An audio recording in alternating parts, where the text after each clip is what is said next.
लोगों को अमीर लोगों के बारे में जानने का बड़ा आकर्षण होता है। हम जानना चाहते हैं कि हमारे देश में कौन से लोग सबसे अमीर हैं और उनके पास कितनी संपत्ति है। हम आपको फॉर्ब्स की लिस्ट के हवाले से भारत के टॉप 10 अमीर बिजनेसमैन के बारे में बताने जा रहे हैं, जिसके लिए हमारे साथ वीडियो के अंत तक बने रहिए। आपको भी लगेगा आखिर इतने पैसे इनके पास आए कहाँ से। अमीरों की लाइन में सबसे पहला नंबर आता है मुकेश अंबानी का। यमन में पैदा हुए मुकेश रिलायंस कंपनी के मालिक हैं, जिसकी स्थापना मुकेश के पिता धीरूभाई अंबानी ने 1966 में की थी।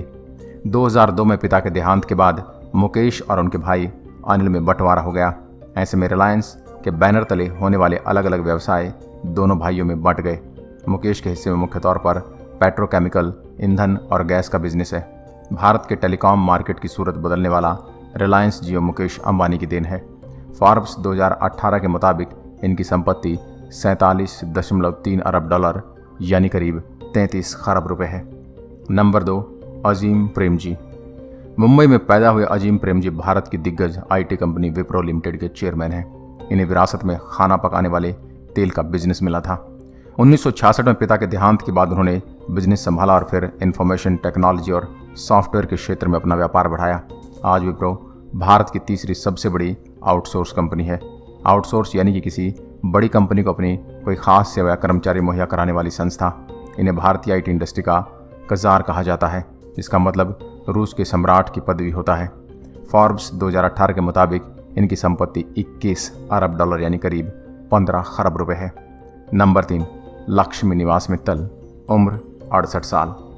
राजस्थान में पैदा हुए लक्ष्मी निवास मित्तल दुनिया में सबसे ज़्यादा स्टील बनाने वाली कंपनी आर्सिलर मित्तल के चेयरमैन और सीईओ हैं। इनके पिता मोहनलाल मित्तल भी स्टील का बिजनेस किया करते थे। 1976 में जब भारत सरकार ने स्टील उत्पादन को नियंत्रित कर दिया तो 26 साल के लक्ष्मी ने इंडोनेशिया में अपनी पहली स्टील फैक्ट्री खोली। अपना बिजनेस बढ़ाने के सिलसिले में लक्ष्मी अपने भाइयों से अलग हो गई और 2006 में इन्होंने अपनी कंपनी को फ्रांस की आर्सिलर के साथ मर्ज कर दिया। मित्तल के पास इसका 38% मालिकाना हक है। फॉर्ब्स 2018 के मुताबिक इनकी संपत्ति 18.3 अरब डॉलर यानी करीब 14 खरब रुपए है। नंबर 4, हिंदुजा परिवार, हिंदुजा ग्रुप।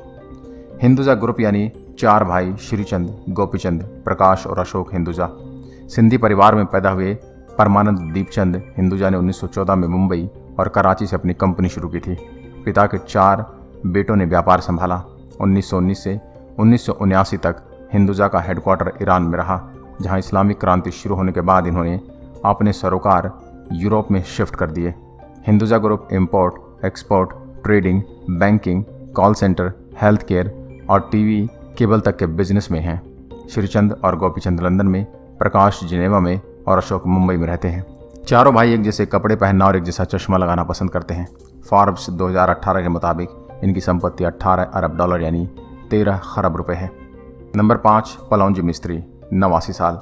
भारत में जन्मे और 2003 में आयरलैंड की नागरिकता लेने वाले पलौंजी मिस्त्री भारत की सबसे बड़ी कंस्ट्रक्शन कंपनियों में से एक शपूरजी पलौंजी ग्रुप को नियंत्रित करते हैं। इस पारसी परिवार में कंस्ट्रक्शन का काम 1889 में पैदा हुए पलौंजी के दादा ने शुरू किया था। उनका नाम भी पलौंजी था। 1981 में पलौंजी के देहांत के बाद बेटे शपूरजी ने Shapoorji Pallonji construction private limited company बनाकर काम शुरू किया। शपूरजी ने अपने बेटे का नाम पिता के नाम पर पलौंजी रखा। पलौंजी ने 2012 में ग्रुप के चेयरमैन की कुर्सी छोड़ दी थी, लेकिन नियंत्रण अब भी उन्हीं का है। अब उनके बड़े बेटे शपूर चेयरमैन हैं। उनके दूसरे बेटे साइरस मिस्त्री का टाटा सन्स के साथ विवाद चल रहा है। नितांत निजी जीवन जीने वाले पलौंजी को बॉम्बे हाउस का फैंटम कहा जाता है। Construction, real estate, textile, shipping और पावर के क्षेत्र में काम कर रहा है group Mumbai central railway station, RBI office, Bombay stock exchange, building JNU stadium, Oman के सुल्तान का महल और दुबई में जेमुराह लेक टावर जैसी इमारतें बना चुका है। 1960 में रिलीज हुई के आसिफ की प्रख्यात फिल्म मुगल आजम में इस ग्रुप ने 1.5 करोड़ रुपए लगाए थे, जिससे वह आइकॉनिक फिल्म तैयार हुई। ग्रुप की संपत्ति का एक बड़ा हिस्सा टाटा सन्स में इसके 18.4% की हिस्सेदारी है। फॉर्ब्स 2018 के मुताबिक पलौंजी की संपत्ति 15.7 अरब डॉलर यानी 11 खरब रुपए है। नंबर 6, शिव नादर। उम्र 73 साल। तमिलनाडु में पैदा हुए शिव नादर आईटी क्षेत्र की दिग्गज कंपनी HCL के चेयरमैन हैं। यह कंपनी उन्होंने 1976 में अपने कुछ दोस्तों के साथ एक गैराज में शुरू की थी। उस समय इनका पहला इन्वेस्टमेंट 1,87,000 रुपये का था। शिव की इस कंपनी की शुरुआत कैलकुलेटर और माइक्रो प्रोसेसर बनाने से हुई थी और आज HCL भारत की चौथी सबसे बड़ी सॉफ्टवेयर प्राइवेट कंपनी है। कंपनी के अलावा शिव ने SSN कॉलेज ऑफ इंजीनियरिंग की भी स्थापना की। इनकी बहन रामनी चंद्रन 178 रोमांटिक नॉवेल लिख चुकी है। फॉर्ब्स 2018 के मुताबिक इनकी संपत्ति 14.6 अरब डॉलर यानी करीब 10 खरब रुपए है। नवंबर 7 गोदरेज परिवार। आदि गोदरेज, उम्र 76 साल। मुंबई में जन्मे आदि गोदरेज भारत के बड़े बिजनेस समूह गोदरेज ग्रुप के चेयरमैन हैं। आदि के दादा आदशीर पेशे से वकील थे, लेकिन 1897 में उनका यह पेशा छोड़कर अपने भाई पीरोजोशा के साथ मिलकर ताला बनाने का काम शुरू किया। आर्दशीर की कोई संतान नहीं थी। आर्दशीर के बाद इस बिजनेस को पीरोजोशा के बच्चों ने संभाला और फिर उनकी अगली पीढ़ी ने कमाल संभाली।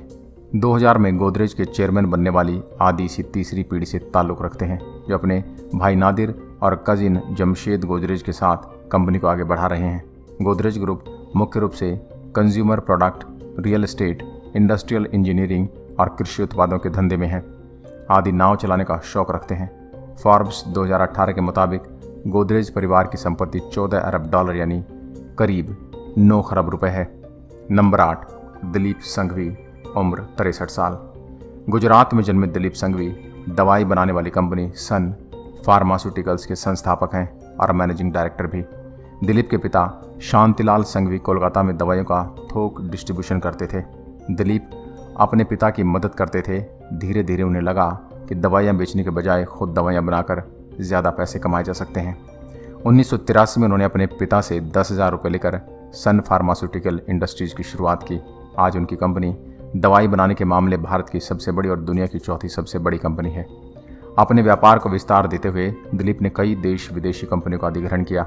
2014 में उन्होंने अपनी प्रतिद्वंदी कंपनी रैनबैक्सी का अधिग्रहण कर लिया था। 2012 में उन्होंने कंपनी के चेयरमैन को CEO का पद छोड़ दिया था और इजराइल की दवा बनाने वाली कंपनी टेवा फार्मास्यूटिकल्स के CEO रहे इजराइल माको को अपना उत्तराधिकारी बनाया। फॉर्ब्स 2018 के मुताबिक इनकी संपत्ति 12.6 अरब डॉलर यानी करीब 9 खरब रुपए है। नंबर 9 कुमार बिड़ला, उम्र 51 साल। कोलकाता में जन्मे कुमार मंगलम बिड़ला भारत के सबसे बड़े बिजनेस समूह में से एक आदित्य बिड़ला ग्रुप के चेयरमैन हैं। इस ग्रुप की स्थापना 1857 में सेठ शिव नारायण बिड़ला ने की थी। शिव नारायण की कोई संतान नहीं थी, तो 1880 के दशक में उन्होंने अपने बिजनेस की कमान गोद लिए बेटे बलदेव दास बिड़ला को सौंप दी। बलदेव के 4 बेटे हुए, जुगल किशोर, रामेश्वर दास, घनश्याम दास और ब्रिजमोहन। इन चारों में सर्वाधिक सफल घनश्याम दास के बेटे हुए बसंत कुमार बिड़ला। बसंत कुमार बिड़ला के बेटे थे आदित्य विक्रम बिड़ला। कुमार मंगलम इन्हीं आदित्य विक्रम के बेटे हैं। बिड़ला परिवार की पिछली पीढ़ियों के लगभग सभी सदस्य आज़ादी के लिए संघर्ष करने वाले महात्मा गांधी और सरदार वल्लभ भाई पटेल जैसे नेताओं के करीबी या संपर्क में रहे। 1995 में जब आदित्य विक्रम का देहांत हुआ, तब 28 साल की उम्र में कुमार ने बिजनेस संभाला। जिस तरह टाटा कई कंपनियों का समूह, वैसे ही आदित्य बिड़ला ग्रुप भी। भारत में प्राइवेट सेक्टर में टाटा पहले नंबर पर आता है और आदित्य बिड़ला ग्रुप तीसरे नंबर पर। इस ग्रुप का व्यापार मुख्य रूप से सीमेंट, एल्यूमिनियम, फैशन, टेलीकॉम और फाइनेंशियल सर्विसेज के इर्द गिर्द फैला हुआ है। अगस्त 2018 में कुमार ने अपनी कंपनी आइडियल सेलुलर और वोडाफोन से मिला दिया, जिससे वोडाफोन आइडिया कंपनी बनी, जो भारत की सबसे बड़ी टेलीकॉम फर्म है। फॉर्ब्स 2018 के मुताबिक कुमार की संपत्ति 12.5 अरब डॉलर यानी करीब 9 खरब रुपए है। नंबर 10 गौतम अडानी, उम्र 56 साल। गुजरात में जन्मे गौतम शांतिलाल अडानी अडानी ग्रुप के संस्थापक और चेयरमैन हैं। गौतम ने 1988 में अडानी ग्रुप की स्थापना की थी। आज गौतम को पोर्ट्स, बंदरगाह टाइकून कहा जाता है और अडानी ग्रुप का बिजनेस मुख्य तौर पर खनिज, लॉजिस्टिक्स, एनर्जी, खेती, डिफेंस और एयर स्पेस जैसे क्षेत्रों में फैला हुआ है। भारत के सबसे बड़े बंदरगाह मुद्रा पोर्ट का अडानी का नियंत्रण है। अगस्त 2018 में अडानी ने अनिल अंबानी के मालिकाना हक वाले रिलायंस इंफ्रास्ट्रक्चर के पावर बिजनेस का अधिग्रहण किया। उसी महीने अडानी ग्रुप ने 21 शहरों में खाना बनाने में इस्तेमाल होने वाले LPG की पाइप सप्लाई और गाड़ियों में इस्तेमाल होने वाली CNG की सप्लाई का अधिकार हासिल किया। फॉर्ब्स 2018 के मुताबिक गौतम की संपत्ति 11.9 अरब डॉलर यानी करीब 8.5 खरब रुपए है। दोस्तों, ये थे अपने देश के सबसे अमीर लोग। इनकी इतनी संपत्ति है कि अपनी बची हुई ज़िंदगी में अपने दोनों हाथों से भी अपनी दौलत लुटाएं तो कभी ख़त्म नहीं होगी। दोस्तों, इस वीडियो को लेकर आपके अपने विचार कैसे हैं हमें कमेंट में ज़रूर लिखें और वीडियो को अपने दोस्तों के साथ शेयर ज़रूर करें। एक बार फिर मिलता हूँ एक और ऐसी वीडियो के साथ। तब तक के लिए नमस्कार, धन्यवाद।